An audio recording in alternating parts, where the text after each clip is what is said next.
නමෝ තස්ස භගවතු අරහතෝ සම්මා සම්බුද්දස්ස නමෝ තස්ස භගවතු අරහතෝ සම්මා සම්බුද්දස්ස නමෝ තස්ස භගවතු අරහතෝ සම්මා සම්බුද්දස්ස සතිපට්ඨානං වෝ භික්ඛවේ දේසිස්සාමි සතිපට්ඨාන භාවනංච සතිපට්ඨාන භාවනාගාමිනී පටිපදංචාති. ගෞරවනීය ස්වාමින් වහන්සේ, අපි අද සන්ධ්‍යා යාමේ සාකච්ඡා කරන්න බලාපොරොත්තු වෙන්නේ පටිච්චසමුප්පාදය පදනම් කරගත්තු සතර සතිපට්ඨානය ගැන. ඊට කලින් මම කැමති කර්මය පිළිබඳව කරුණු කීපයක් විස්තර කරන්න. දිනක් බුදුරජාණන් වහන්සේගෙන් එක්තරා බ්‍රාහ්මණෙක් ප්‍රශ්න කරනවා, ස්වාමීනි, යම්කිසි කෙනෙක් එක්තරා අකුසලයක් කරනවා. ඒ අකුසලයක් කරපු කෙනෙක් ලොකු අකුසලයක් නෙවෙයි, මේක අනන්තර කර්ම නෙවෙයි. ඊට වඩා පල්ලෙහාන් තියෙන අකුසලයක් යම්කිසි කෙනෙක් කරනවා. ඒ කරපු කෙනා ඒ කරපු අකුසලේ නිසාම දුගතිගාමි වෙනවා. තවත් කෙනෙක් ඉන්නවා ඊට සමාන අකුසලයක් කරනවා, ඒ කෙනා අපාගත වෙන්නේ නැහැ, එයා සුගතිගාමී වෙනවා කියලා. බුදුහාඳුරනේ මේකට වෙනස මොකද්ද කියලා. බුදුහාඳුර ලස්සන උපමාවක් කියනවා. සමාන ලුණු කැට දෙකක් ගන්න. එක ලුණු කැටයක් අරගෙන වීදුරුවකට දාන්න, දිය කරන්න. අනිත් ලුණු කැටේ ගඟකට දාලා දිය වෙන්න හරින්න. පස්සේ බලන්න මේකේ කොච්චර ලුණු රස තියෙද කියලා. ගඟකට දාපු ලුණු කැටේ ලුණු රස දැනෙන්නේවත් නැහැ. වීදුරට දාලා දිය කරපු ලුණු කැටේ ලුණු රස දැනෙනවට. බුදුහාමුදුරෝ දේශනා කරන අන්නේ වගේ තමයි සමහර අයගේ ජීවිතය ගංගාවක් වගේ. ඇයි පුඤ්ඤාවි සඳ කියපු විදිහට ඒ අය බලවත් කුසල දහම් කරගෙන ඉන්නේ. අපි කිව්වේ පුඤ්ඤාවි සඳ සූත්‍රයේ තියෙන්නේ. තෙරුවන් සරණ යාම, අකුසල දහම් වලින් වෙන්වීම, මේ වගේ තුල ඉන්න කෙනෙක්. ඒ හැකින් යම් අකුසලයක් වුණාට ඒක එච්චර ප්‍රබල නෑ. අර ගඟට දාපු ලුණු කැටේ වගේ එක දිය වෙල යනවා. ඒක නැවත පුනර්භවයකට ඒක ප්‍රධාන කර්මයක් බවට පත් වෙන්නේ නෑ. නමුත් තවත් සමහර අය ඉන්නවා බලවත් කුසල් දහම් කළ නෑ කට්ටිය. අර කරපු එකම අකුසලයෙන් ඒකම හේතු වෙනවා දුගතියට යන්න කියලා. මේ වගේ උදාහරණ රාශියක් බුදුහාමුදුරු දේශනා කළා තියෙනවා. ඊළඟට දේශනා කරන යම් කිසි කෙනෙක් අපි මුලින් සඳහන් කරපු ආකාරයට යස්ස පාපං කතං කම්මං කුසලේන පිටියති සෝයිමං ලෝකං පබාසේති අබ්බාමුත්තෝ චන්දිමා කියලා. යම් කිසි කෙනෙක් කලින් කරපු අකුසලයක් ඊට පසුව කරන කුසලයකින් යටපත් කරනවා නම් ඒ තැනැත්තා හරියට අර වලාකුලින් නික්මන සඳක් වගේ ලෝකයේ තුල බබළුනවා කියලා. අකුසල දහම් වෙලා තිබුණත් එයා ඊට වඩා ප්‍රබල කුසල දහම් ජීවිතේ කරගත්තොත් එයාට හැකියාවක් තියෙනවා අර අකුසල වලට වඩා කුසලය ඉක්මනින් විපාක දෙන කුසලය කරලා ඒකෙන් සුගතියක් ලබා ගන්න. හැබැයි ඒකෙන් කියන්නේ අර කලින් කරපු කර්ම නැතුණා කියන එක නෙමෙයි මේ කියන්නේ. වරදා තේරුම් ගන්න එපා. ඒව තියෙනවා. ඒව කල්ප ගානකෝ අකුසල තිමිලා ඕන මොහොතක ඒව ඉස්මතු වෙන්න පුළුවන්. තියෙනවා කියලා එක තැනක ස්ථාවර වෙලා නැහැ. මේ හේතුඵල ධර්ම අනුව ඒ විපාක දෙන අවස්ථාව මේරීමටපත් වෙනවා. ඉතින් ඇතැම් විට අපෙන් අතීත කර්මවල සිද්ධ වෙච්ච අකුසල තියෙන පුළුවන්. නමුත් අද අපේ කුසලයේ ප්‍රබල නිසා අපට අද විපාක දෙන්නේ බලවත් කුසල තමයි විපාක දෙන්නේ. අන්න ඒ නිසා අපට ලෝකයේ තුල බබළුවන්න පුළුවන්කමක් තියෙනවා. නිතරම බුදුහාමුදුරේ දේශනා කළේ විශේෂයෙන් තෙරුවන් සරණ යාම, පංචශීලය ආරක්ෂා කිරීම, ඒ වගේම විනාඩි 2ක් විනාඩි 5ක් හරි කුමන හෝ සමත කමඨහනක යෙදෙන්න. කර්මස්ථාන 40ක් තියෙනවා. ඒ මොකක් හරි Taman කැමති එකක් හුරු කරගන්න. බුදුගුණ බහන වෙන්න පුළුවන්. මරණාසුදී වෙන්න පුළුවන්.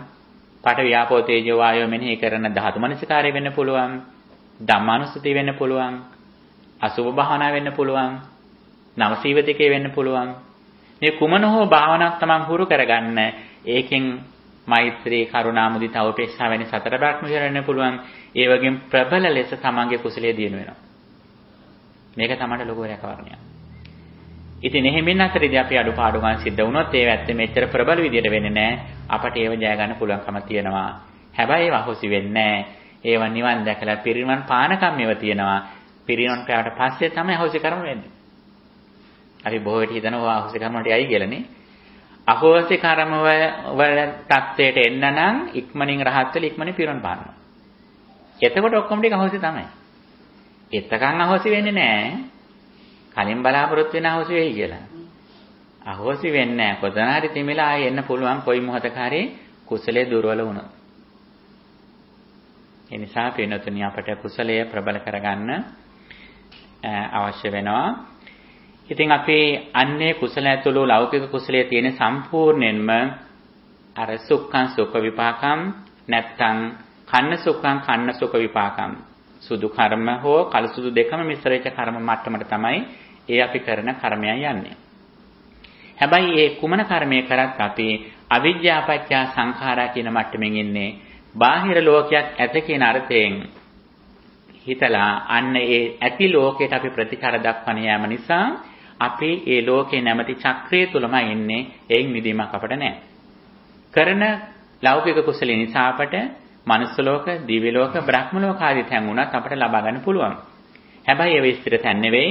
ඒව නැවත පල්ලෙහාට එන්න පුළුවන් අපට. අනිත් පැත්තෙන් මේ සංසාර චක්‍රේනකොට අපට ඉක්මවන්න බැරි අභියෝග තියෙන ජීවිත අභියෝග. ලෙඩවීම, මහලු වීම, මරණය සහ නැවත ඉපදීම. විශේෂයෙන්ම ලෙඩ දුක් වලින් මිදුණත් මහලු වීමෙන් අපට මිදෙන්න බෑ. මරණයෙන් මිදෙන්න බෑ. නැවත උපසයකට යාමෙන් මිදෙන්න බෑ. මේ ලෞකික කුසලයේ කරත්. බුදුරජාණන් වහන්සේ දේශනා කරනවා ලෝකයට සම්මා සම්බුදුරජාණන් වහන්සේ කෙනෙක් අවශ්‍යයි. සම්මා සම්බුදුරජාණන් වහන්සේ කෙනෙක් සහ උන්වහන්සේගේ ධර්මය ලෝකේ බැබලෙන්නට හේතු වන කාරණා මොනවද කියලා. ලෝකේ බැබලෙන්නේ මහලු වීම, මරණය සහ නැවත ඉපදීම කියන මේ කාරණා ලෝකයේ තුල තියෙන නිසා කියලා දේශනා කරා. ලෝකයේ පහළ වෙන සම්මා සම්බුදුරජාණන් වහන්සේ කෙනෙක් පිළිතුරු දෙන්නේ, විසඳුම් දෙන්නේ මෙන්න මේ ප්‍රශ්නයටමයි. මහලු වීම, මරණය සහ නැවත ඉපදීම කියන එක. ධර්මයේ හැසිරුණා කියලා මහලු වීම වැළැක්වෙන්නේ නැහැ. මරණය නවතින්නේ නැහැ. නමුත් මහලු වීම සහ මරණය කියන මෙන්න මේ දුක් ටික තමන්ගේ කර නොගන්න විදියට මනසෙන් පෝෂණය වෙනවා. ප්‍රඥාව දිනු කරනවා. අන්න ඒකට තමයි බුදුහාම දේශනා කළේ කම්මක්ඛයය සංවත්තති කර්මක්ෂය කිරීම සඳහා හේතු වන අත්තිබෙක්කවේ කම්මං අකන්න සුඛං අකන්න සුඛං අසෝක විපාකං කියන කර්ම සංස්කාර සංඥා දිනු කරගන්න කියලා. අන්නේ කර්ම තමයි විදර්ශනා කියලා කියන්නේ. අන්නේ කර්ම වලට තමයි සත්‍යඨාන සූත්‍රයේ කරුණු 7ක් තුළ සිත පිහිටව ගන්න කියලා කිව්වේ. අන්නේ සඳහාම තමයි ගිරිමානන්ද සූත්‍රයේ දස සංඥා දේශනා කළේ. ස්කන්ධ, ධාතු, ආයතන, නාම රූප, පටිච්චසමුප්පාද ආදී වශයෙන් අපේ ජීවිත යථාර්ථය අනිත්‍ය, දුක්ඛ, අනාත්ම විදිහට බලන්න කියලා කිව්වේ. එහෙම බලන මොහොත තුළ අපේ ලෝකයේ තුල නෙවෙයි පිහිටලා ඉන්නේ. ඇස අනිත්‍යයි, රූපය අනිත්‍යයි, චක්කු විඥානය අනිත්‍යයි කියලා යම් කිසි මොහොතක බලනවා නම් ඒ බලන මොහොතේ අපි බාහිර රූපයක් දකින්න පුළුවන් දැක්කට ඒ බාහිර රූපය තුල අපි යැපෙන්නේ නැහැ. කණ්ණාඩියක් ඉස්සරහට ගිහිල්ලා අපේම රූපය අපි බලනකොට අපට ඒක බලලා කොණ්ඩේ පීර ගන්න පුළුවන්, මුහුණත් ලස්සන කරගන්න පුළුවන්. නමුත් අපි කවදාවත් රූපය අල්ලන්න කණ්ණාඩියට අත තියන්නේ නැහැ. හැබැයි ඒ රූපයම දකින්න බලු පැටියෙක් අනිත් බල්ලා හොයාගෙන ගිහිල්ලා කණ්ණාඩිය හැප්පෙන්න පුළුවන්. කණ්ණාඩියට බුරන්න පුළුවන්. පේන දර්ශනය එකයි. සතාටත් පේන සතාගේ රූපය අපටත් පේන අපේ රූපය. ඒ සතා හිතන්නේ මොකද්ද? තව කෙනෙක් ඉන්නවා කියලා ගිහිල්ලා අර වීදුරේ හැප්පෙලා හොම්බ හප්ප ගන්නෝනේ. නැත්තම් බුරන එකට. අපි කොහොමද? අපි ඒකේ මොන හප්ප ගන්න අපි ලස්සනට කොණ්ඩේ පීරගෙන අපි ආ එළියට එනවා. පින්නතුනි අන්නේ වගේ මේ ලෝකයේ තුල හරියට මේක දැක්කොතින් ඒ දකින දර්ශනීය තුල අපට ලෝකයේ තුල යම්කිසි විදියක යුතුයකම් ආදී ඒ ගනුදෙනුවක් අපට කරන්න පුළුවන්. අර කණ්ණාඩියත් එක්ක අපි කටයුතු කරනා වගේ අපි ලෝකයේ තුල බැසගෙන නැහැ. අපි තමන්ගේ අත්දීපා බේකවේ විහෙරත අත්සරණ ධම්මදීපා බේකවේ ධම්මසරණා කියපු විදියට අපි තමන්ගේ හිත තුල ප්‍රඥාව තුල ධර්මයේ තුල බැසගෙනයි අපි කටයුතු කරන්නේ. අන්නේ සඳහා පිවිසීම සඳහා අවශ්‍ය මූලික පදනම තමයි සතිපට්ඨාන සූත්‍රයේදී බුදුහාඳුරෝ විස්තර කරන්නේ. සතිපට්ඨාන කියන වචනේ වර්තමානයේ හුඟා ප්‍රසිද්ධ මාතෘකාවක්. බොහෝ අය සතිපට්ඨාන උගන්වනවා. විශේෂයෙන් මනෝවෛද්‍ය විශේෂඥවරු මානසික ආතතිය දුරු කිරීම සඳහා සඳහන් කරන ප්‍රධාන ටෙක්නික්ස් ට්‍රීට්මන්ට්ස් දෙකක් තමයි ලවින් කයිනස් එකයි මයින්ඩ්ෆුල්නස් එකයි කියන එක. මෛත්‍රී භාවනා වැඩිමත් සතිමත් බවත් කියන එක. එෙහිදී සතිමත් බව කියනකොට බොහෝ විට උගන්වන්නේ ප්‍රශ්න ඇති වෙන්නේ අතීතය ගැන හිතනකොට, අනාගතය ගැන හිතනකොට. ඒ නිසා මේ දෙක අමතක කරලා වර්තමානයේ හුස්ම ගැනීම පිටකිරීම වගේ කාරණයක් ගැන, නැත්නම් ශරීරයේ තියෙන ඉරියව්ව ගැන, නැත්නම් දැන් මේ මොහොතේ සිදුවන මේ සත්තුන්ගේ ශබ්ද ආදී අහගෙන ඉන්න, හොඳට අහගෙන ඉන්න කියලා කියනවා. ඒක තමයි සාමාන්‍යයෙන් අය කියන්නේ. ඒකත් යම් කිසි විදියක මානසික ආතතිය දුරු කරන්න හේතුවක්. නමුත් ඒක ස්ථාවර පදනමක් නෙවෙයි.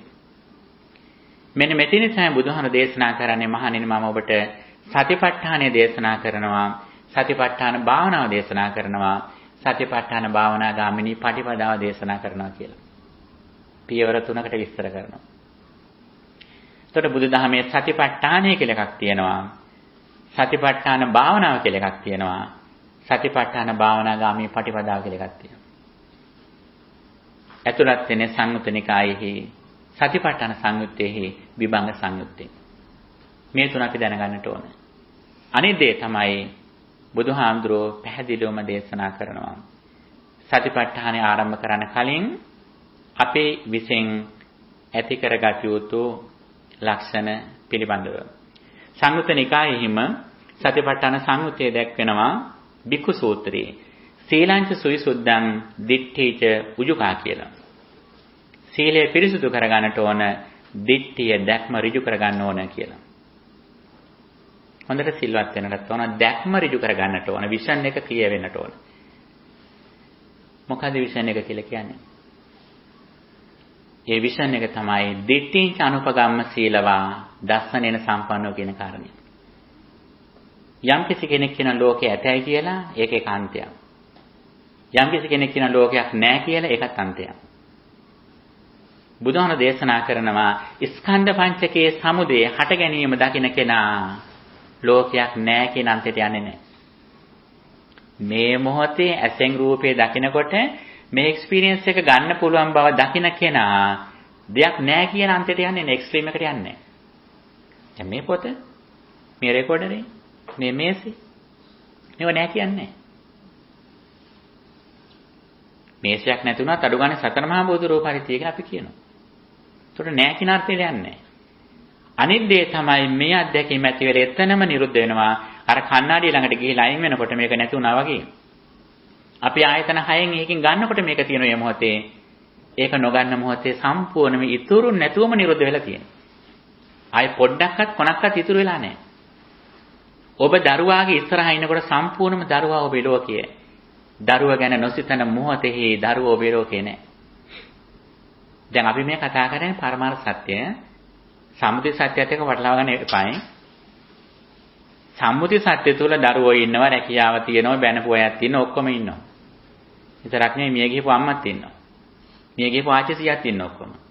ලංකාවේ හිටියේ කාලේ, ශ්‍රී ලංකාවේ හිටියේ කාලේ ගෙදර පරණ ගෙදර වැට, ගෙදර ඉස්සරහින් තියෙන රබුටංගයි ඔක්කොමත් තියෙන ලෝකේ. ඒ ඔක්කොම ටික තමයි ඔබට සිහිනෙදි පේන්නේ. ඒක කවුරුවත් නැති වෙලා නැහැ. මිය ගිහපු අයත් හොඳට එනවා, ආච්චිලා සීල ඔක්කොම එනවා. ගෙදර පොඩි කාලේ හිටිය හරක, රත්ති, කළුව ඔක්කොමත් ඉන්නවා. වැඩ කරපු මිනිස්සු ඔක්කොමත් ඒ සිහින ලෝකේ ඉන්නවා. එයාලා මිය ගිහිලා නැහැ. ඒ ෆයිල් ක්ලෝස් වෙලා නැහැ. ඒ ඔක්කොම ඕපන් කරන්න ඕන වෙලාවක ඕපන් කරන්න පුළුවන්. මරණාසන්න මොහොතේ ඒ ටික ඔක්කොම ඕපන් වෙනවා. ඕපන් වෙලා හොඳ මේක හම්බ වෙනවා ඔබට.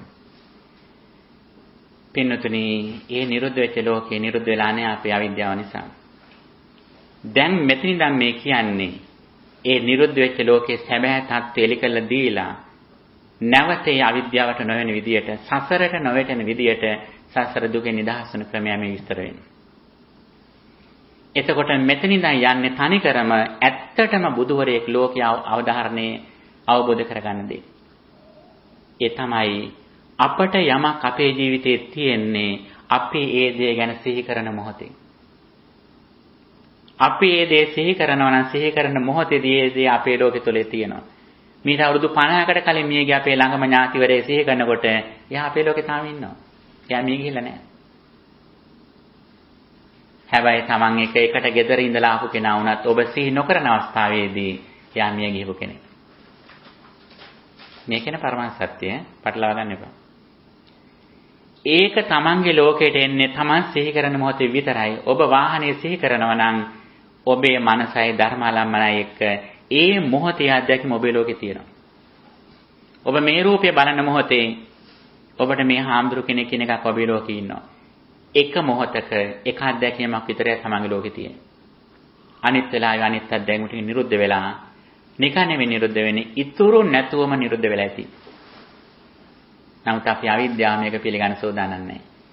අපි කරන්නේ ධර්මයේ හැසිරෙනවා කියලා කියන්නේ සුතමේ ඥාණයෙන් මේක දැනගෙන හැකිතාක් දුරට චින්තාමය ඥාණයෙන් මේක වඩ භාවනාමය ඥාණයෙන් මේ යථාර්ථය ප්‍රත්‍යක්ෂ කරගන්නයි අපි මේ යන්නේ. ඒ යන ගමනේදී කල්යාණ මිත්‍රාශ්‍රය, සද්ධර්ම ශ්‍රවණය, යෝනිසෝ මනසිකාර්ය, සීල සමාධි ප්‍රඥා කියන ප්‍රතිපදාව මෙන්න මේ හතර අඛණ්ඩවම පවත්වා ගන්නවා. අපි දැන් දන්නවා, දැන් ඔක්කොම දන්නවා, දැන් අය අහන දෙයක් නැහැ කියලා මට මිඳලා බෑ. අනාගාමී වෙච්ච කෙනත් නැවත බණ අහනවා. රහතන් වහන්සේ කෙනත් බණ අහනවා. අනිත්යට යහපත වෙන්න ප්‍රශ්න සාකච්ඡා කරනවා. දෙවියන් සහිත ලෝකයට පිහිට වෙන ඒගොල්ලෝ ධර්ම සාකච්ඡා කරනවා. ඒගොල්ලෝ සමථ දර්ශනා වඩනවා තව දුරටත් ditta ධම්ම සුඛ විහරණය සඳහා. බුදුහාමුදුරේ දේශනා කරන රහතන් වහන්සේටත් ස්කන්ධ පංචකයේ සමුදය බලන්න කියලා. උන්වහන්සේ කතකිච්ච කෙනෙක් කලකිස අවසන් අනුපද සදත්ත පරික්කින භව සංයෝජන. ඒ වුණත් උන්වහන්සේටත් තව දුරටත් ditta ධම්ම සුඛ විහරණය සඳහා මේක වඩන්න කියලා කියනවා. එතකොට සතිපට්ඨානය කියලා කියන්නේ මොකද්ද? සතිපට්ඨානය කියන්නේ කාය, වේදනා, චිත්ත, ධම්ම කියන මේ හතරෙන් ඒක තමන්ගේ හිත නිතර පිහිටුවාගෙන ඉඳීම. කායේ කායනුපස්සී විහෙරති, වේදනාසු වේදනානුපස්සී විහෙරති, චිත්තේ චිත්තානුපස්සී විහෙරති, ධම්මේසු ධම්මානුපස්සී විහෙරති කියන කාරණා. මේකට තමයි සතිපට්ඨානය කියලා කියන්නේ. වර්තමානයේ තුල තමන්ගේ කය හෝ සිත ගැන අවධානයෙන් සිටීම. ඒක සතිපට්ඨානෙ විතරයි. හැබැයි තව කාරණයක් තියෙනවා, සතිපට්ඨාන භාවනාව කියලා එකක්.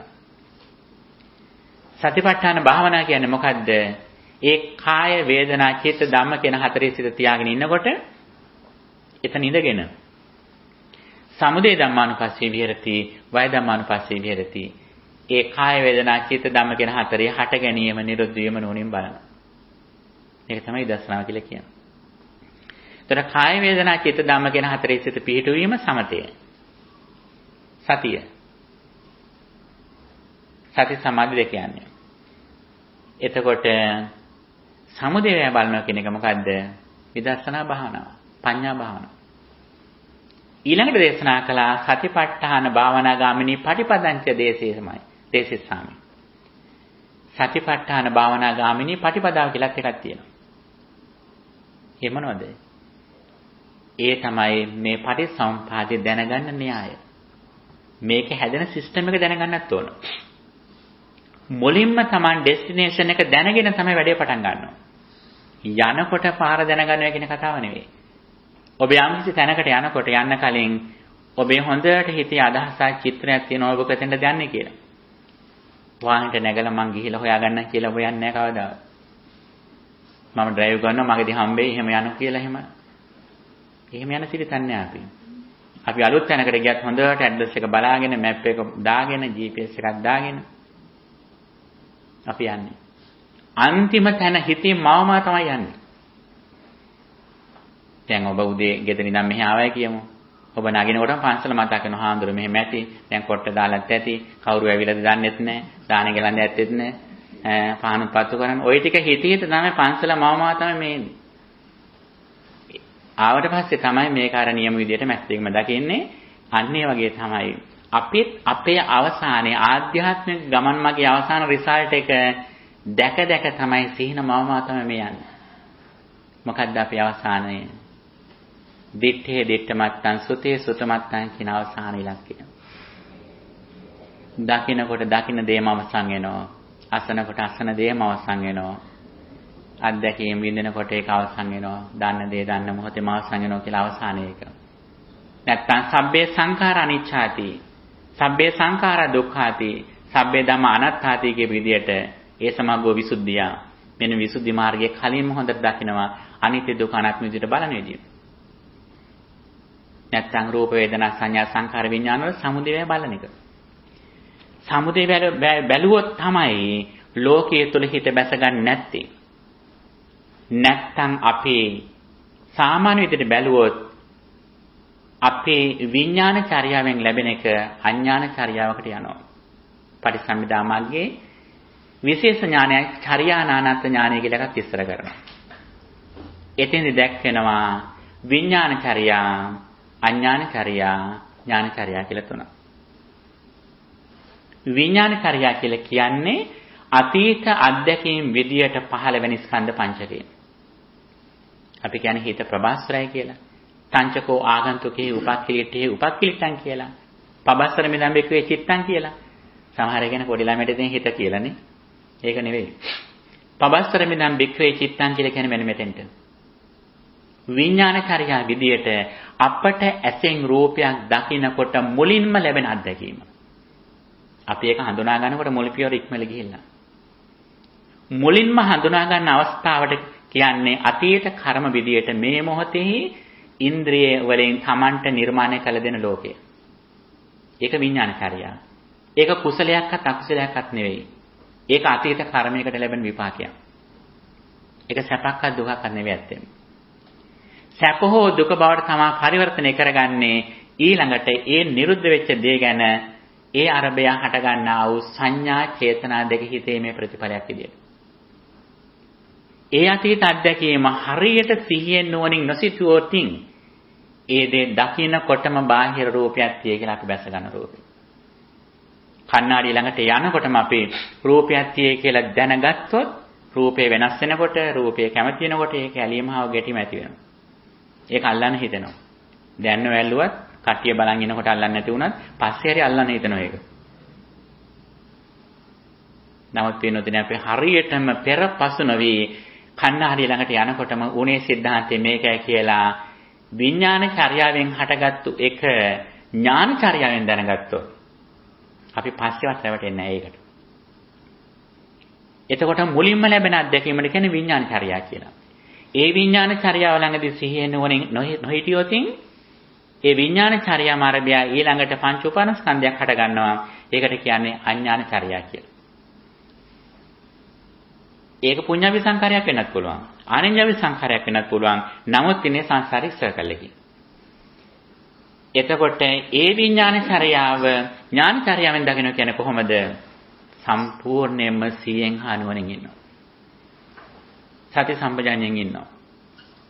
අපි බාහිර දෙයක් දැකලා රූපයක් දැකලා මෙතන රූපය තියෙනවා, මෙතන එළවලුවක් තියෙනවා, මෙතන පොල් ගෙඩිය බින්දිනවා කියලා අපි බින්දොත් සිහියෙන් බින්දිනවා කියලා අපි හිතනවනේ. ඒක සිහිය තමයි. නමුත් ඒක සම්මා සතියක් වෙන්නේ නැහැ. සම්මා සතියක් වෙන්නේ මේක දකින්නවත් එක්කම තමයි මේකට ක්‍රියා කරාට තමන් මේ පැත්තේ સિદ્ધාන්තයේ මේ අභ්‍යන්තරයේ නිෂ්පාදනය වීම දැකලා මේක කරන්නේ. කණ්ණාඩියක් ඉස්සරහට ගිහිල්ලා කොණ්ඩේ පීරුවට කමන්නේ. හැබැයි කණ්ණාඩියේ රූපයක් තියේ කියලා මේ බාහිර කෙනාගේ රූපය පීරනවා කියන අදහසින් නෙවෙයි අපි පීරන්නේ. අන්නේ මට්ටමට පෙරපසු නොවේ තමන්ගේ ඥානය මේ පැත්තෙන් පීරුවොත් තමයි ඒක සම්මා සතියක් බවටපත් වෙන්නේ. නැත්තම් සිහියෙන් කළා ඒක කරදරයක් නොවේ වැඩේ කරගන්න පුළුවන්. සිහිය පිටවල. නමුත් ඒක නිවන සඳහා හේතු වන සම්මා දිට්ඨිය පෙරටුකට ගත්තො ඒක සම්මා සතියක් වෙන්නේ. සම්මා සතියක් වෙන්න නම් මෙන්න මේ හේතුඵල સિદ્ધාන්තයේ දැකම තමයි මේ සඳහා ක්‍රියා කරන්න ඕන. එතකොට මෙන්න මේ ඥානය කලින් සුතමේ ඥාණයෙන් කල්යාණ මිත්‍රාශ්‍රයෙන් ලබන්නට ඕන. විඥාන චර්යාවේ අත්දැකීමට මුලා වුණොත් ඒක හරියට තේරුම් නොගත්තොත් සිහියෙන් හා නුවණින් නොසිටියොත් අපට අපි අඥාන චර්යාවට යනවා. බාහිර දෙයක් ඇතයි කියලා ගන්නවා. බාහිර තරක් නැතයි මෙන්න මේ පැත්තේ හිත පැත්තේ තිය කියලාත් ගන්නවා. දෙපැත්තම අපි ගන්නෙ නෑ. ඇයි ඒක? නාමයේ කාන්තයක්, රූපයේ කාන්තයක්, විඥානයේ මැදයි කියලා ගන්නවා. මැදයි කියලා දෙයක් තියෙනව නෙවෙයි. ඒකත් තත්ත විචක්කති. ඒකත් ඒ මොහොතේ හටගෙන නිරුද්ධ වෙන දෙයක් බව දකිමින් තමයි මේ කරන්නේ. එතකොට මෙන්න මේ ඥානෙ හිටියොත් එයා බාහිර දේ හටගත්තු දේ ගැන හරියට සිහිනුවණින් හිටියොත් ඒ විඥාන චර්යාව ඥානචර්යාවෙන් අවසන් කරනවා. එයා අකන්න සුඛ විපාකම් කියන එක කළුත් නොවන සුදුත් නොවන කර්මයක් බවට පත් කරගෙන ඒක කම්මක්ඛය සංවතත කියන මට්ටමට යොමු කරගන්නට ඔහු දක්ෂ වෙනවා. මෙන්න මේක තමයි බුදුදහමෙන් අපට ලබා දෙන මඟ පෙන්වීම. එතකොට අපට ඇත්තටම අපේ ලෝකෙට මොකද්ද වෙන්නේ? ඇසෙන් රූපයක් දකින්න මොහොතේම අතීත කර්ම විදියට මේක ලැබෙනවා. ඒ ගැන සිහියෙන් නොසිතුවොතින් අපි හිතාගෙනවා බාහිර රූපයක් තියෙනවා හඳුරු ඉන්නවා කියලා. ඒක අඥාණයෙන් අනුවණින් දැක්කොතින් ඒ රූපය හොඳට ඉනකොට සතුටු වෙනවා, වෙනස් වෙනකොට දුක් වෙනවා. ඒ දුක් ටික අපට අපි ස්පර්ශ කරමින් ඉන්නේ. ජරා මරණ ස්පර්ශ කරමින් ඉන්නේ. ජරා මරණ වලින් නික්මෙන්න කැමති නම් මෙන්න මේ නුවණ උපරිම ලෙස තමාගේ දැනුම නුවණක් බවට ප්‍රඥාව බවට පත්වෙන විදියට උපරිම ලෙස සතිය සහ සම්පජඤ්ඤය නැත්නම් සමත විදර්ශනා දෙක උපරිම ලෙස පවත්වා ගන්නට ඕන. මේක වේගවත්ව සිද්ධ වෙනවා. වේගවත්ව සිදුවන දේ ඒ මට්ටමටම අත්දැකීම ලබන්න නම් හරියට පැයට සැතපුම් 80ක වේගයෙන් යන වාහනයක යන කෙනෙකුට දෙයක් දෙන්න ඕන නම් ඔබත් ඒ වේගෙම යන්න ඕන සමන්තර.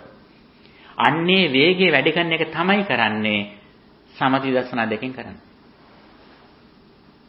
අන්නේ විදිහට අත්දැකීම් ලැබුණොත් තමයි අර කිංසුකෝම සූත්‍රයේ කියපු විදිහට නගර මැදට ගිහිලා නගර හිමියාට පණිවිඩය දීලා ආමගෙන් යන්න පුළුවන් විදිහට තමන් ඒ කටයුත්ත නිමාවටපත් කරනවා. අන්න ඒ අත්දැකීමට ඒ අවසානයේට යන්න තියෙන මාර්ගය ඒ කායනෝ අයම් බික්ඛවේ මග්ගෝ සත්තාන විසුද්ධිය සෝක පරිද්දවන සමතික්කමාය දුක දෝමනස්සන අත්තංගමාය ඥායස අධිගමාය නිබ්බානස සච්ච කිරියාය යදිදං චත්තාරෝ සතිපට්ඨාන කියන්නේ මේකයි. ඒ නිසා සියලු දුක් වලින් නිදහස් වෙන මාවත පාරිශුද්ධත්වයේ මාවත ඥානයේ නිවන ලබන මාවත හැටියට බුදුහාම දේශනා කරේ සතර සතිපට්ඨානය. මේක තමයි පිනතුනි බුදුවරයෙක් ලෝකෙට දේශනා කරන රැකවරණය අපට. හරියට කාන්තාරයක් මැද යන කෙනෙකුට තියෙන ෂේම භූමියක් වගේ. කාන්තාරයක් මැද සා පිපාසාවෙන් යන සත්‍යයන්ට ඒ මැද තියෙන ෂේම භූමි වතුර කෑම බීම ගස්කොළන් තියෙන ප්‍රදේශ. අන්නේ ප්‍රදේශයක් වගේ තමයි සම්මා සම්බුද්ධ ශාසනයකදී අපට ලැබෙන මෙන්න මේ රැකවරණය. සතර සතිපට්ඨාන තුල ඉන්න කියන එක. ඒකේ මුල්ම දේ තමයි කායේ කායනුපස්සී විහෙරති. කයෙහි කයano බලන්න. හුස්ම ගන්නකොට පිට වෙනකොට හුස්ම ගැනීම පිටවීම ගැන හොඳට අවධානයෙන් ඉන්න. දීර්ඝ හුස්මක් එනකොට දීර්ඝ හුස්මක් වෙනවා කියන එක දැක ගන්න. කෙටියෙන් හුස්මක් ගන්නකොට කෙටියෙන් හුස්මක් ගන්න බව දැන ගන්න. සබ්බකාය පරිසංවේදීක විදිහට සම්පූර්ණම හුස්ම ප්‍රමාණය ගැන මේ ආශ්‍රිතව සිය තියාගෙන අවධානයෙන් ඉන්න. පස්සම්බයං කාය සංඛාරං මේ හුස්ම කය සංසිඳන ආකාරය හොඳට බලන්න. තමන්ගේ කයත් මේකයි වෙන්නේ අනිත්‍ය ගැන කයත් මේකයි වෙන්නේ කියලා දකින්න. සමුදය ධම්මානුපස්සී විහෙරති අසසි සාමිච්ඡිකති වය ධම්මානුපස්සී විහෙරති සමුදය වය ධම්මානුපස්සී විහෙරති කියපු විදිහට මේ ආස්වාස ප්‍රස්වාස දෙකම හොඳට බලන්න ඇතිවීම නැතිවීම බලන්න. ආහාර ආදී හේතු ටික නිසායි මේ ආස්වාස ප්‍රස්වාස වෙන්නේ. නමුත් මේ කය කියලා පුද්ගලයෙක් සත්‍යයක් ඉන්නව නෙවෙයි. මේක නේතං මම නේසෝ හමස්මි නමේසෝ අත්තා. මේක මගේ නෙවෙයි. මේක මම නොවෙමි. මේක මගේ ආත්මය නෙවෙයි කියන අවබෝධයට යනවා. නච කිංචි ලෝකේ උපාදීයති. ඔහුලෝකේ කිසිවක් තෘෂ්ණා දෘෂ්ටි මාන වශයෙන් ගන්නෙ නෑ. ආස්වාසයේ හිතේ තියාගෙන ආස්වාසයට හිත යොමු කරමින් තමන් දැන් මේ හුස්ම ගැනීම පිට ගැනීම පිළිබඳ අවධානයෙන් ඉඳිමින් මේ කය යථාර්ථය තේරුම් ගන්න උත්සාහ කරනවා. දැන් අපි හිතන් ඉන්න රූපයක් දැක්ක ගමන් මේ අහවලා කියලා. එයා හොඳ නම් හොඳ මහත්ය කියලා කියනවා. නරක නම් නරක මහත්ය කියලා කියනවා. දැන් අපි රූපයට තමයි හොඳ නරක ඔක්කොම ටික බැඳලා තියෙන්නේ. බැඳලා තියලා එකපාර මිය ගියාට පස්සේ මොකද්ද කියන්නේ? ඊට පස්සේ කියනවා මෙයා නෙවෙයිනේ දැන් ආත්මය වෙන තැනට ගියා. දැන් අපි යට පින් ටිකක් දෙමු වෙනවා. යාගේ ආත්මෙට පින් ටිකක් දෙමු කියලා ඊට පස්සේ ආත්මය හොයාගෙන යනවා ඊට පස්සේ. ඉන්නකම් රූපය ගැන හැඟීමෙන් හිටියේ. හැතැම්මට ගෙදර ඉන්නකම් කොහොමද යන්නේ කොහමද පාළුවේ මහත්තයා ගියොත් කියලා ගෙදරම තියාගෙන හිටියා. හැබැයි පොඩ්ඩක් හරි හුස්ම ටික ගිය ගමම ඊට පස්සේ පාළුවේ කියලා නෙවෙයි. ඊට පස්සේ ඉන්නකොට තමයි පාළුව ඊට පස්සේ. ඉක්මනට ගෙදරින් පිටත් කරනවා නයින්නවා නම් කතා කරලා. බයයි ඉන්නේ ඊට පස්සේ. වෙනද බය නිසා තියාගත්තු කෙනා දැන් එයා නිසාම ඉන්න බය. රැයක්වත් ඉන්නේ නැහැ. ඒක රැයිම පිටත් කරනවා.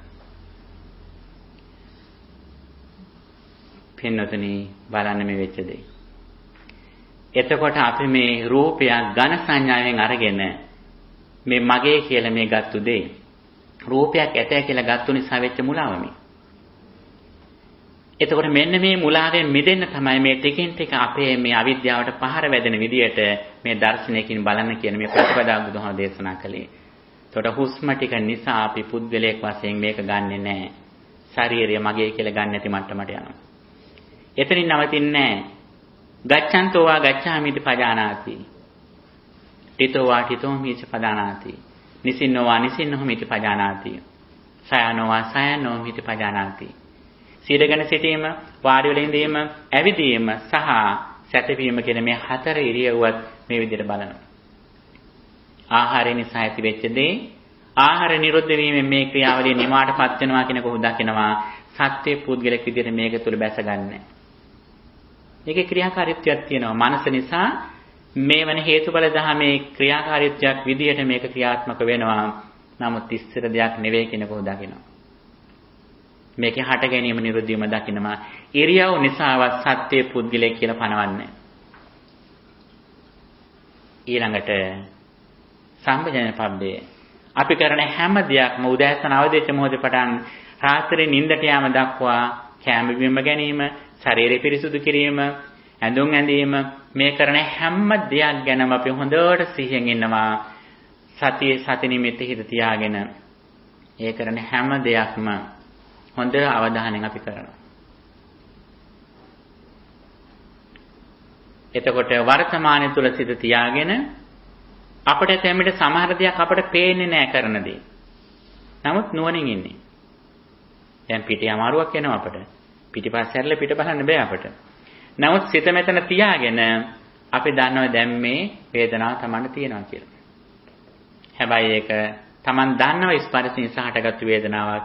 ස්පර්ශේ නිරුද්ධ වීමෙන් නිරුද්ධ වෙනවා කියලා දකිනවා. ඒකවත් Tamanගේ කියලා හොගන්නේ නැහැ. ඒ තුල හිත පිහිටන්නේ.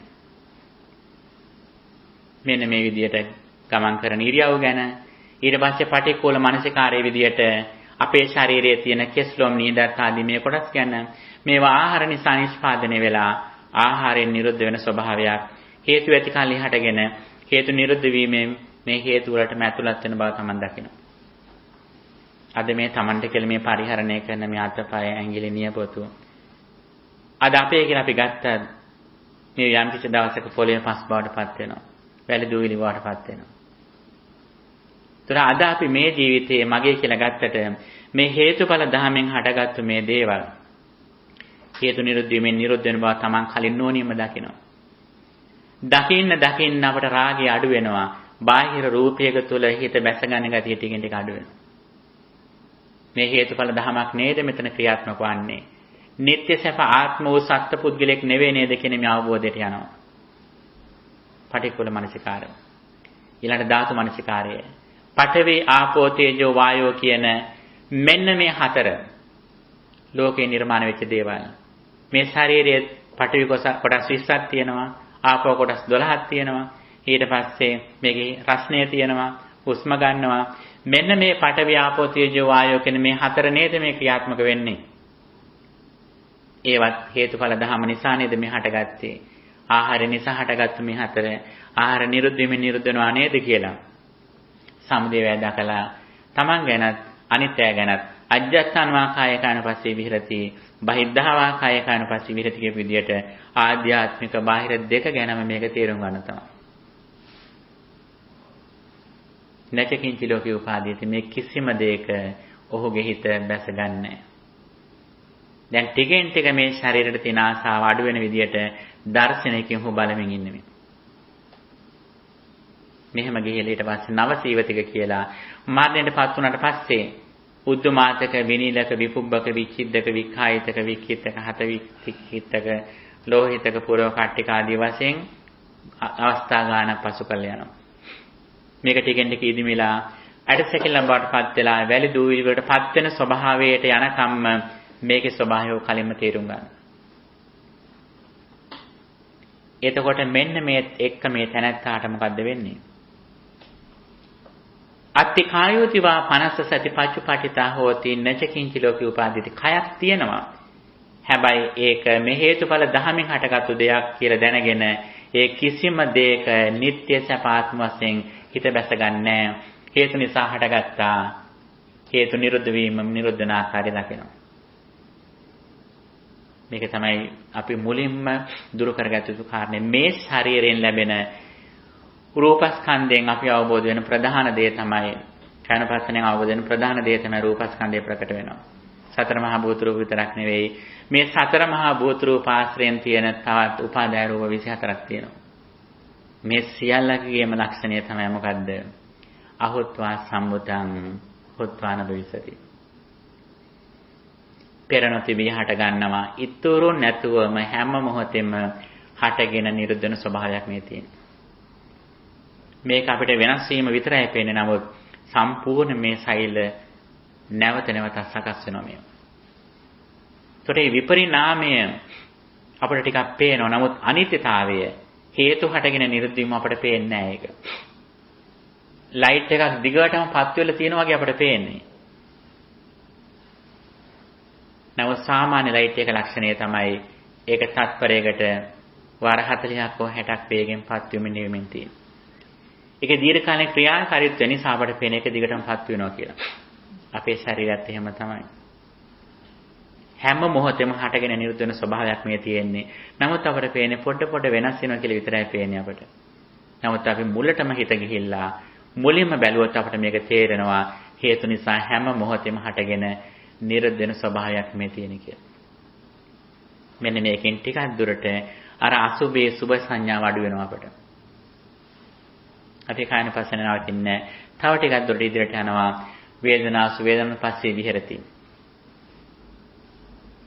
සුඛං වේදනං වේදියමානෝ සුඛං වේදනං වේද්‍යාමිති පජානාති.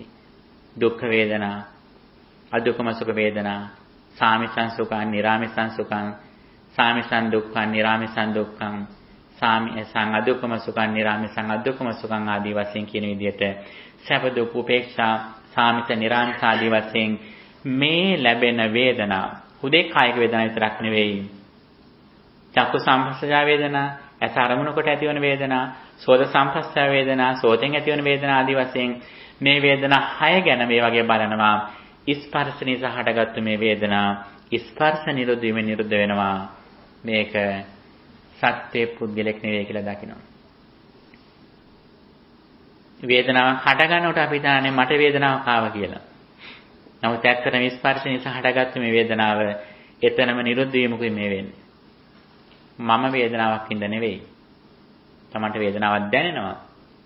දැනුණට ඒක සත්‍ය පුද්ගලෙක් විඳ දෙයක් නෙවෙයි. ඒ හේතුඵල ධර්මයේ ක්‍රියාකාරීත්වයක් විතරක් කියන එක තමන් දකිනවා. ඒ වේදනාවක් නිත්‍ය දෙයක් නෙවෙයි. මනස ඒකට සම්බන්ධ වුණොත් විතරයි මේ වේදනාව එන්නේ. දැන් ඔබ යම් දෙයක් අහලා දැකලා කෙනෙක් මිය ගියා කියලා කියමු. දැන් දුකෙන් ඉන්නේ. ඉන්න ගම කවුරු හරි විහිළුවක් කරනවා. hina වෙනවා ඊට පස්සේ. ඒක දිගටම දුක තියෙන්නේ නැහැ. ඇතැමෙන හිසේ හදයකින් ඉන්න ඔබ. ඉන්න ගම ඥාතියෙක් ඉන්න දුර ඉඳලා ඈත අවුරුදු ගානකට පස්සේ. හරි හිසේ හදේ කොහෙ ගියද දැන දැම්මේ. පින්නතුනේ මේ වේදනාව තමන්ට දැනෙන්නේ තමන් මනස ප්‍රතිබද්ධව හිටියොත් විතරයි. එක දිගටම අඛණ්ඩව තියෙන දෙයක් නෙවෙයි. හරියට ගංගාවක ජලයක බිඳු බිඳු එකතු වෙලා ගංගාවක් අපි හැතැම්ම මෙච්චරයි කියලා කිව්වා වගේ. මේක හැම සිතුවිල්ලක්ම වෙන වෙනම එකතු වෙලා හිත සංතතියක් මේ තියෙනවා. නමුත් අපි මේක එක දිගක් එක සරල රේඛාවක දිග යන විදිහට සැලකුවත් මේක හැම මොහොතෙම හටගෙන නිරුද්ධ වීමේ ස්වභාවයක් මේ තියෙනවා. ඒක දැක්කොත් ඒ දේ ගැනවත් Tamanට ලොකු ඇලීමක්වත් ගැටීමක්වත් හටගන්නේ නැහැ. ඒක හේතුඵල ධර්ම විතරයි දකින්නේ. ඒකෙන් කියන්නේ අහුට සැප දුක් වේදනා ලැබෙන්නේ නැහැ කියලා කියන්නේ මේ කියන්නේ කායිකව ලැබෙනවා. හැබැයි මානසිකව ලැබෙන්නේ නැහැ අහුට. කායිකව එන වේදනාව ඒ යම් කිසි වේදනාවක් එනවා නම් ඒක කායට දැනෙනවා. සාමාන්‍ය කෙනාට හිත දිනු කරපු කෙනාට දෙන්නට වෙනවා. නමුත් ඒ අරබය ඇතිවන මානසික දුකට කියන්නේ. දැන් අපි කොණ්ඩයක් ඇද්දොතින් අම්මා කෙනෙක්ගේ. ඒ වේදනාව එහෙම වෙනවා. අපි කියමු බස් එක යනකොට කොණ්ඩයක් අදින කෙනෙක්. ඇද්දට පස්සේ කේන්ති ගිහලා ඇතැන්න පොලිසියට යනෝනේ. ඇතැම්මට ඒ විදිහටම අදින කොණ්ඩෙට එක දරුවා වඩාගෙන යනකොට දරුවත් අදින ඒ විදිහටම. එතකොට පොලිසිය යන්නේ අනේ පුතා කොහොමද කියලා ඔළුවත් අත ගන්න ඊට පස්සේ. පින්නතුනි කායික වේදනා අවස්ථා දෙකේදීම සමානයි. නමුත් ඒකෙන් මානසික ගත වැට වෙනස්. බලන්න අපි කොයිතරම් දුක් විඳිනවද කියලා. එකම සිද්ධියට බලන්න වෙනතනේ කොයිතරම් අපි අවිද්‍යාව නිසා දුකටපත් වෙනවද කියලා.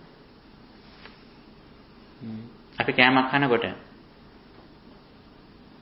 අපි ගම රෙස්ටුරන්ට් එකට ගිහිල්ලා තමන් කෑමක් කනවා මේසින්ද. හොඳ රසවත් කෑමක් කනවා. කනකොට ඇතැම් විට තව කෙනෙක් ඇවිල්ලා අඳුරන්නේ නැති කෙනෙක් ඇවිල්ලා එකපාර ඒ කෑමකේ තියෙන අපි ගම හෝම්ලස් කෙනෙක් කලබලයට එතෙන්ට ඇවිල්ලා එකක් අරගන්නවා කෙලින්. මොකද්ද වෙන්නේ? මහා ලොකු ප්‍රශ්නයක් නේ. ඇතැම් විට ඒ දේම කරනවා තමන් එක්ක ගියපු දුව හෝ පුතා අර දේම කරන පිඟානින් අරගෙන කනවා. එතකොට සන්තෝෂ වෙනවා. මම hina වෙනවා අනේ පුතේ තව එකක් ගන්න කියලා. බලන්න වෙනතුනි. අපි කොච්චරනම් අවිද්‍යාව නිසා දුක් විඳිනවද? බලන්නේ නම් අපි දුක් ටික විඳලා තියෙන්නේ කායිකවද මානසිකවද? අපි මානසිකව දුක් ටික විඳ. අන්නේ මානසික පැත්තෙන් දුක් ටික නිදහස් කරවන්නයි මේ ධර්ම බුදුහාම දේශනා කළේ. හිතන්නේ මේ කෑමේගේ දේ අරගන්න එක විතරයි කියලා. පටාචාරාවට එක දවසේ මරණ 6ක් වෙච්ච වෙලාවේ ඒ මරණ ටිකෙන් ඒ දුකෙන් නිදහස් කළේ මේ දර්ශනයම අපිනුතුනි වෙන එකක් නෙවෙයි. අර කෑමේගේ තියෙන මාළු කෑල්ල බිත්තරේ ගන්න වගේ සරල දුකකින් නෙවෙයි බුදුදහමේ මේක නිදහස් කරන්නේ. මේ දර්ශනය කෑම පිඟානට තිබොත් මේ දර්ශනය ඒ දර්ශනයම ඔහු තමන්ගේ දරුවා නැති වෙච්ච වෙලාවේ ඒ දකින්න දැක්මටත් තියන්නේ මේ දර්ශනයම වෙන දර්ශනයක් නෑ. කිසා ගෝතමියගේ දරුවගේ මරණය මල්ලිකා දේවියගේ දරුවන් 30 දෙනා සහ ස්වාමියා කියන 33 දෙනාගේ මරණේ දුකත් ඒ සියල්ලක්ම දුරු කරේ මේ එකම දර්ශනය. ඒක සරල තැනක් නෙවෙයි පින්නතුනි.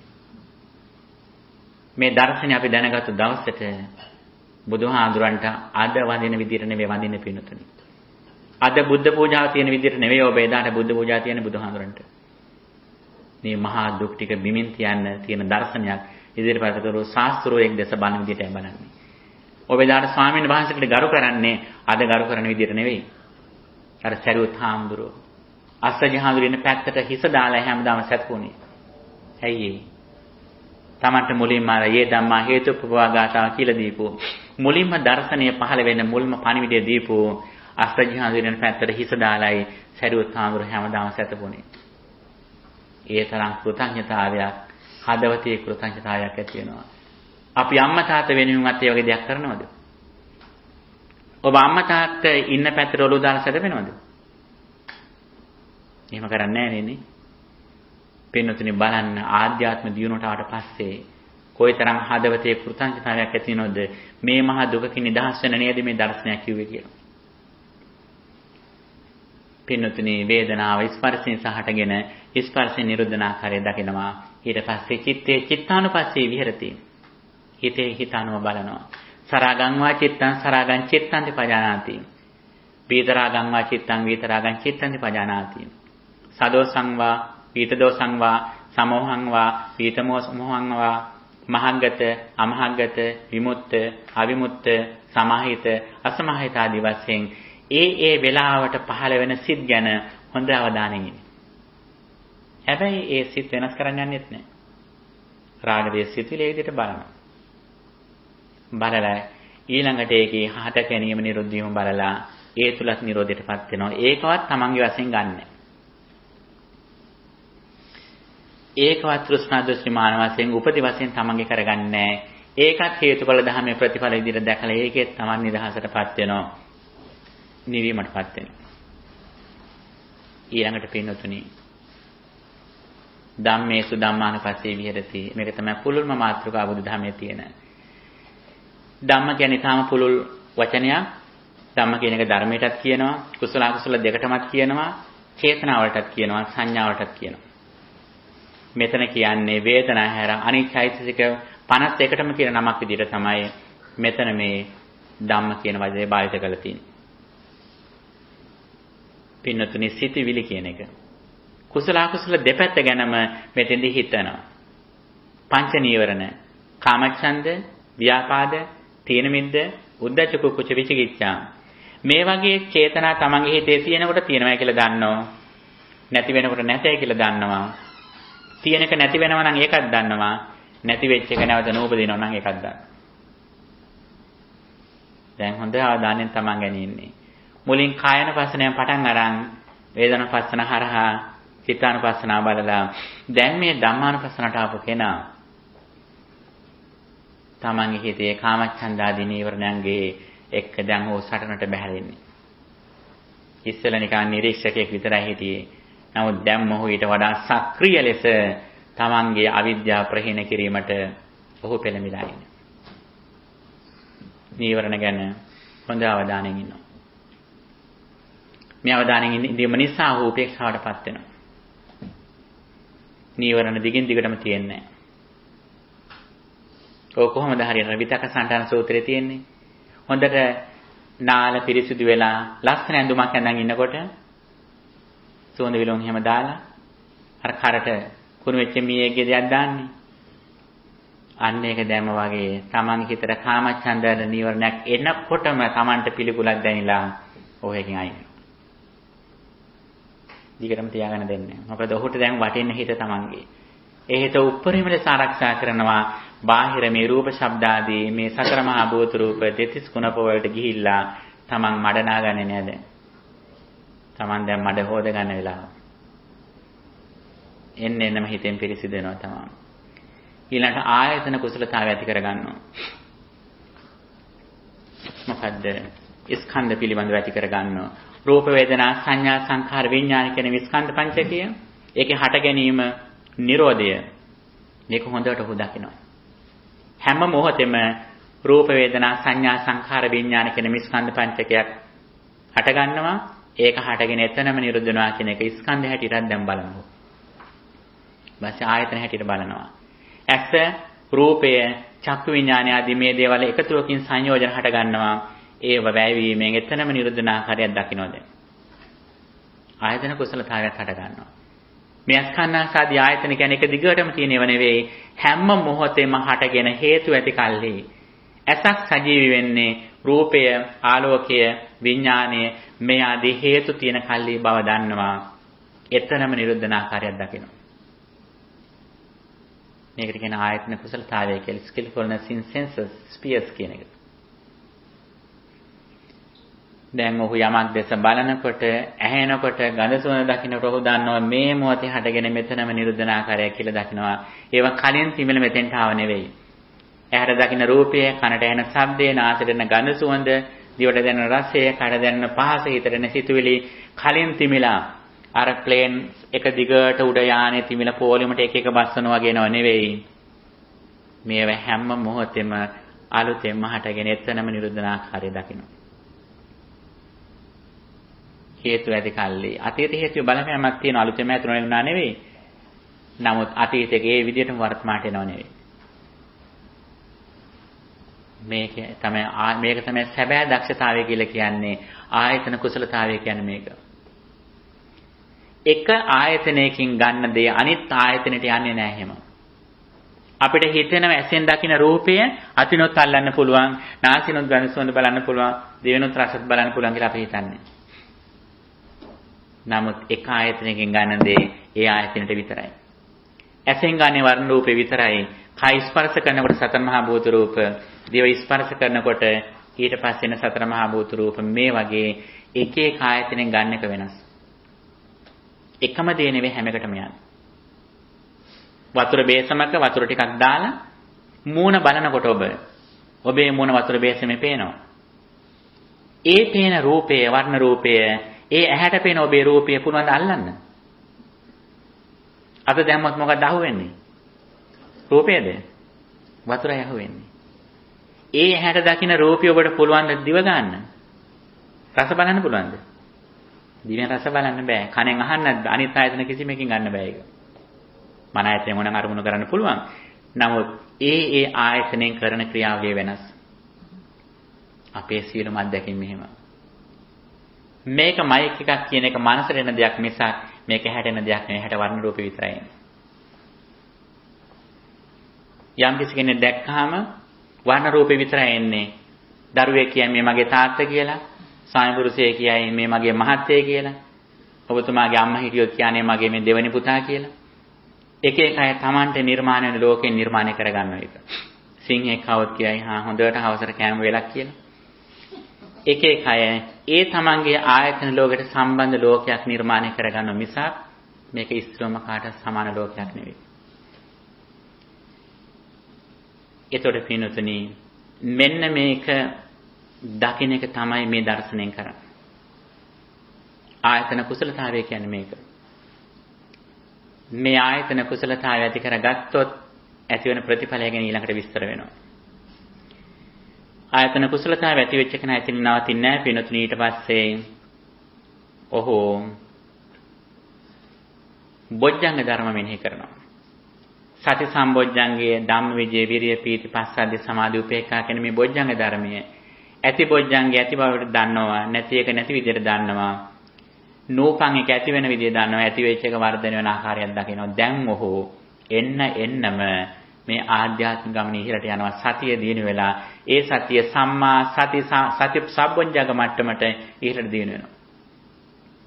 සම්පූර්ණයෙන්ම නිවනට හේතු වන ඔහු අවශ්‍ය කරන වෙපන්ස් ටික දැන් අරගෙන ඉන්නේ.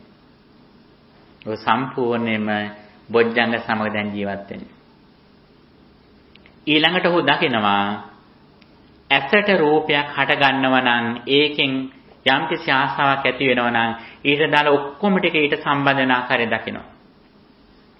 ඇහැ, රූපය, චක්කු විඥානය, චක්කු සංපස්සය, චක්කු සංපස්ස වේදනා, රූප සංඥා, රූප තණ්හා, රූප සංචේතනා, රූප විතක්ක, රූප විචාර කියලා කරුණු 10ක් තියෙනවා.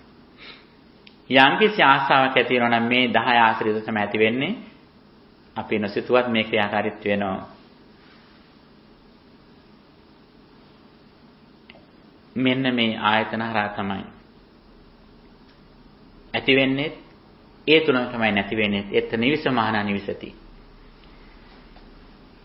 මෙන්න මේ ආකාරයක් දැකීමේක දැන් ඔහු ධම්මානුපස්සනාවෙන් පුළුල් ලෙසම බලලා අවසානට යන විට මොකද්ද ඔහුට පේන්නේ?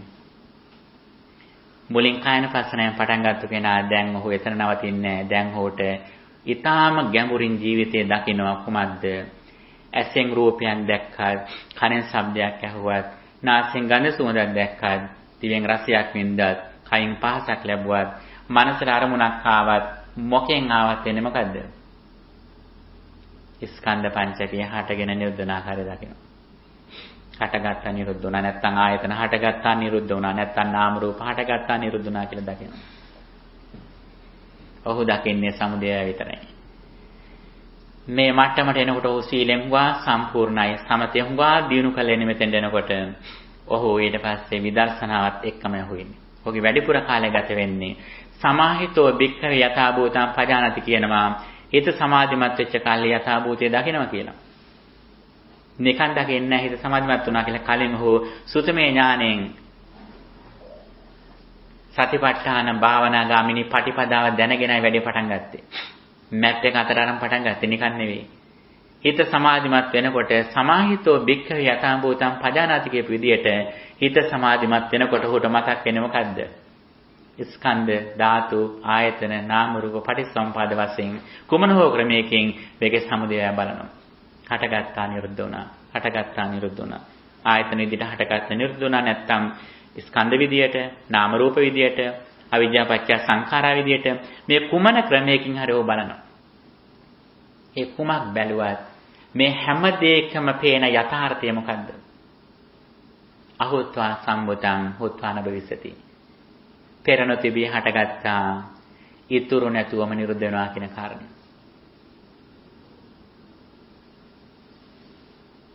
සිතුවිල්ලක් ආවම දන්න මේක කලින් තිමිච්ච එකක් නෙවෙයි. මේ මොහොත හේතුවට කලින් දරුව ගැන වෙන්න පුළුවන්, අම්මා ගැන වෙන්න පුළුවන්, රැකියාව ගැන වෙන්න පුළුවන්. මෙන්න මේ යථාර්ථය තුල තමන් ඉන්නවා. හැබැයි හිටියා කියලා බය වෙන්න එපා. හෙට රැකියාවට නොගිහිල්ලා ඉන්නේ නැහැ. හෙට දරුවෝ ඉස්කෝලේ නොයව ඉන්නේ නැහැ. ඒවත් කරනවා. ඔහු සම්මුති ලෝකයේ තුල ඉඳගෙන මානසික ආධ්‍යාත්මික ලෝකයේ තුල ඔහු පියුමක් වගේ පද්මෝපමාවෙන් විලක තියෙන පියුමක් මඩේ වතුරත් එක්ක ඒ මලේ නට්ට තිබුණට මල තියෙන්නේ වතුරෙන් මඩෙන් ඉක්මලා ලස්සනට සුවඳවත් පිරිසිදුවට මල තියෙනවා. අන්න ඒ වගේ මේ සමාජයේ නැමැති මඩවලේ වතුර වලේ Taman හිටියත් Taman පියුමක් වගේ ඒ සමාජයේ තියෙන අයගේ කෙලෙස් නොගෙටි Taman ඉන්නවා. අන්න එහෙම ඉන්නකොට තියෙන අත්දැකීම ගැන ඉන්ද්‍රිය භාවනා සූත්‍රය දැක්වෙනවා.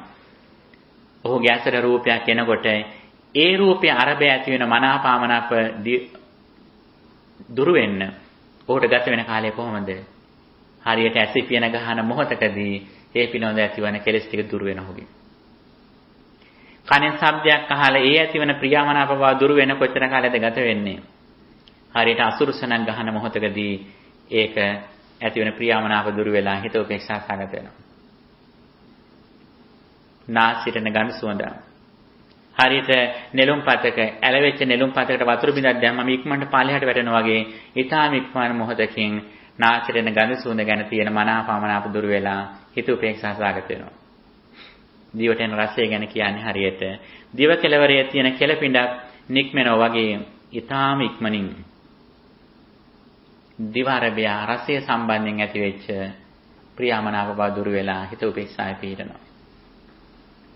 කය ගැන කියන්නේ ශක්තිමත් පුරුෂයෙක් අත දිගු කරන නමන වගේ වේලාවකදී මනස ගැන කියන්නේ රත් වෙච්ච ගිනි කබලකට යකඩ කබලකට වතුර බිඳක් දැම්ම ඉක්මනටම දී වෙන වගේ හිතට ඇති වෙන රාග දේශ දුර වෙලා හිත උපේක්ෂා සාගත වෙනවා. ඒ පිනුතුනේ මඟඵලලාභී කෙනෙක් නෙවෙයි සාමාන්‍ය කෙනෙක් ගැන මේ කියන්නේ. හොඳට ධර්මය අහපු උපරිම ලෙස සිහි පිටවා ගන්න කෙනාගේ ලක්ෂණය. සේක පුද්ගල ගැන කියන්නේ මේ වගේ ආරමුණු වෙනකොට හෝ අට්ටි යති හරායති jigucchati කියපු විදියට ඔහු පිළිකුලට ලැජ්ජාටපත් වෙනවා නේ මං වගේ ශ්‍රාවකෙකුට මේව හොඳ නෑ කියලා. හිතට රාගයක් එනකොට කවුරු හරි ගැන අමනාපයක් එනකොට බාහිර රූපයක් ගැන හිත බැසගෙන මොහෙන් ඉන්නකොට තමන්ටම ලැජ්ජයි අයියෝ දැන් මම මුලා වෙලා නේද ඉන්නේ කියලා. ඔහු වහාම උපේක්ෂාටපත් වෙනවා. බාහිර ඉන්ද්‍රිය පුද්ගල ගැන කියන කොහොමද? සම්පූර්ණයෙන්ම හිත වසන් කරගත්තු කෙනාගේ ලක්ෂණය මොකද්ද? ඔහුට ඕනනම් පිළිකුල් දේ පිළිකුල් හැටියට මොනනම් මෙනෙහි කරන්න පුළුවන්. පිළිකුල් දේ නොපිළිකුල් හැටියට මෙනෙහි කරන්න පුළුවන්. පිළිකුල් දේ උපේක්ෂාවෙන් මෙනෙහි කරන්න පුළුවන්. නොපිළිකුල් දේ නොපිළිකුල් විදිහට මෙනෙහි කරන්න ලස්සන දෙයක් ලස්සන විදිහට මෙනෙහි කරන්න පුළුවන්. ලස්සන දෙයක් දෙතිස් ගුණපේ විදිහට නැත්නම් ධාතු විදිහට මෙනෙහි කරන්න පුළුවන්. නොපිළිකුල් දේ උපේක්ෂාවෙන් ඉන්නෝ නම් එහෙමවත් උනත් කැමති නම් කරන්න පුළුවන්. සම්පූර්ණ තමන් කැමති විදිහට සමන්ගේ මනස තමන් පාලනයට යටත් කරගෙන.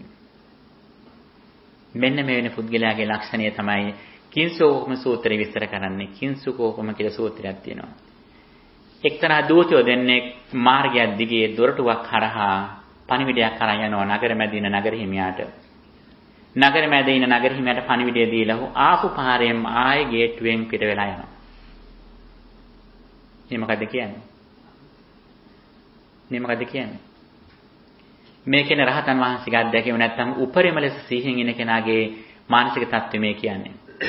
ඇසාදී ආයතන වලින් අරමුණක් එනකොට නිතරම තමයි සිහියෙන් නුවණින් නම් ඉන්නේ සමත විදර්ශනාවෙන් නම් ඉන්නේ ආරෂ්ඨංගික මාර්ගයේ ඔස්සේ මේ ඉන්ද්‍රිය වලින් ඇතුළු වෙලා නගර මැද ඉන්න නැත්නම් පඨවියාපෝ තේජෝ වායෝ කියන මේ ශරීරයේ මත යැපිලා ඉන්න අතරමං හන්දියේ ඉන්න විඥානේ නැමැති නගර හිමියාට මේ පණිවිඩය දීලා ආපු පාරෙම යනවා. ඒ කියන්නේ දෙටේ මත්තන් කියන එක දැක්කනම් දැක්ක විතරයි දැකපු දේ අනිත් ආයතනයකින් ගන්න පුළුවන් කියලා අල්ලන්නේ යන්නේ නැහැ. අල්ලන්නේ නැහැ කියන එකනේ අවිද්‍යාවෙන් අල්ලන්නේ නැහැ කියන එක. බැරි වෙලාවත් අවිද්‍යාවට ගියොත් වෙන්නේ මොකද්ද? නගර මැද ඉන්න නගර හිමියා වෙනත් පාරකින් අරගෙන එළියට යනවා. එළියට ගියොත් ආයි එවන්නේ නැහැ. ආයෙත් ඔහුගේ යට කඩු කුඩු කොල්ල තමයි නවත්තන්නේ. බාහිර රූපය තුල ජරා මරණ ස්පර්ශ කරමින් ඉන්නේ. එතකොට බුදුදහමෙන් මේ දර්ශනය කියලා කියන්නේ ඒ ආපු පාරෙම යන විදියට උපරිම ලෙස සිහි පිටවා ගන්න මේක තමයි අවසාන පරමාර්ථයට ළඟා වීම කියලා කියන්නේ. මෙන්න මෙතෙන්ට යන්නට ඒකාතකින් සීලය පිරිසිදු වෙන්නට ඕන, දැක්ම ඍජු වෙන්නට ඕන, අඛණ්ඩව කල්යාණ මිත්‍රාශ්‍රය, සද්ධර්ම ශ්‍රවණය, යෝනිසෝ මනසිකාරය, ධර්මාදාන ප්‍රතිපදාවේ යෙදෙමින් අඛණ්ඩව සමත විදර්ශනාවන් යෙදෙන්නට ඕන. උපරිම ලෙස තමන්ගේ ජීවිතයේ ප්‍රමුඛත්වය දෙන්නට ඕන මේ දුකෙන් නිදහස් වෙන්න. මේක part time job එකක් වගේ කරන්න බෑ. සම්පූර්ණයෙන්ම තමන් ඇඳුම අඳින එකේ ඉඳන් කොණ්ඩේ පීරන එකේ ඉඳන් සෙරපු දෙක දැමීමේ ඉඳන් හැම දෙයක්ම තමන් මෙන්න මේ සිහිනේ ඉස්සරහා තියාගෙන කරන්න ඕන. තමන් කරන කිසිදු දෙයකින් තමන්ගේ තෘෂ්ණා දෘෂ්ටි මාන්න ඇති නොවන විදියට ක්‍රියා කරන්නට තමන් දක්ෂ වෙන්නට ඕන. තමන් අවංක වෙන්නට ඕන. මෛත්‍රිය කියන එක තමන්ගේ gedara ඉඳන් අනිත් හැම තැනදීම තමන් හැසිරෙනකොට උපරිම ලෙස මෛත්‍රියෙන්, කරුණාවෙන්, මුදිතාවෙන්, උපේක්ෂාවෙන් හැසිරෙන්න ඕන. ඊට ලැබෙන හැම අවස්ථාවකදීම සමත විදර්ශනා වැඩි වීමට ජීවිතයේ ප්‍රමුඛත්වය දෙන්නට ඕන. නිතරම තමාමේ අහපු දේ චින්තාමය ප්‍රඥාවෙන්, සිතමින් භාවනාමය ප්‍රඥාවෙන් ප්‍රකට කරගන්නට උත්සාහ ගන්නට ඕන. ඉතින් ඒ සඳහා ඔබට ශක්තිය, ධෛර්යය, වාසනාව ලැබේවා කියලා අපි ප්‍රාර්ථනා කරනවා. ඉතින් අපිට ලැබිච්ච කාලය මෙතනින් අවසන්. ඊට වඩා අපිට වෙලා මදි. ඉතින් ඉදිරි දවසකදී අපි නැවත මුණ ගැහුණොත් අපි සාකච්ඡා කරමු. අද සාකච්ඡාවේ දේශනේ හරය හෑන්ඩ් අවුට් එකක් විදිහට ඔබට ලැබෙනවා. අර මේ සුදු තියෙන කැමැති අය ගන්න. එක ගෙදරකට එකක් ගන්න වගේ තමයි දෙන්නේ නැත්තේ මම හිතන්නේ. නැති අය ෂෙයා කරගන්න. නැත්නම් ඊමේල් එක අපේ හාමුදුරුවන්ගෙන් ඉල්ල ගන්න. PDF එකක් විදිහට තියෙනවා. ඒක සමාන අරගෙන කියවන්න. හොඳයි හැම දිනකටම තෙරුවන් සරණයි. නං හෝතු සුඛිතා හොන්තු ඥාතයෝ මේ ඥාතේනං හෝතු සුඛිතා හොන්තු ඥාතයෝ ඥාතේනං හෝතු සුඛිතා හොන්තු ඥාතයෝ තාවතා චම්මේහි සම්පතං පුඤ්ඤ සම්පදං දේවානුමෝදන්තෝ සබ්බ සම්පත්ති සිද්ධියා තාවතා චම්මේහි සම්පතං පුඤ්ඤ සම්පදං සබ්බේ දේවානුමෝදන්තෝ සබ්බ සම්පත්ති සිද්ධියා තාවතා චම්මේහි සම්පතං පුඤ්ඤ සම්පදං සම්මේ දේවානුමෝදන්තු සම්ප සම්පත්ති සිද්ධියා. එතකොට විශේෂයෙන් මතක් කරන්න ඕන ලබන මාස සිල් ගන්න තියෙන 3 වෙනිදා සාමාන්‍යයෙන් මතක ගන්න. එහෙමනේ. හැබැයි මේ කටන පිටා මාසේ හරියට කවදද රැඳුවා හාමුදුරුවෝ ඒ නිසා මම හිතුවා 3 වෙනිදා එක අපේ කටන පින්කමෙන් එහා ඊළඟ සුමානෙට දාන්න ඒ කියන්නේ 17. 17